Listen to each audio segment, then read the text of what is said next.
Hi అందరికీ. ఇది ఎవరికి వర్తిస్తుందో నాకు తెలియదు, కానీ ప్రతి ఒక్క ఆడవాళ్ళ గురించి చెప్తున్నాను, ఆడవాళ్ళ గురించే చెప్తున్నాను.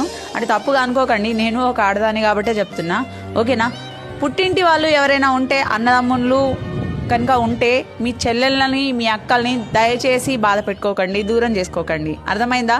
ఎవరో చెప్పుడు మాటలకి మీ సిస్టర్ ఇలా చేస్తుంది, మీ సిస్టర్ అలా చేస్తుంది, లేకపోతే ఇప్పుడు అత్తింట్లో అన్ని బాధలు చెప్పుకోదండి ఆడపిల్ల. అర్థమైందా? పుట్టింటి వాళ్ళకు అన్ని బాధలు చెప్పుకోదు.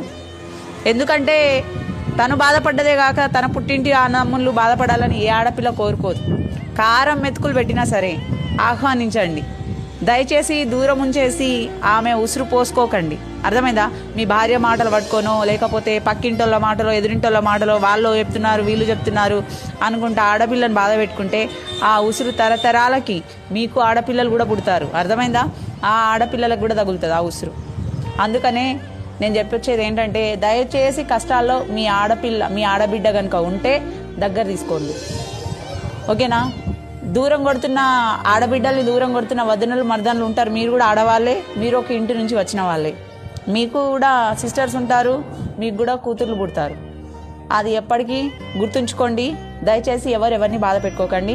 నేను ఒక ఆడదానిగానే చెప్తున్నాను, ఓకేనా? అందరూ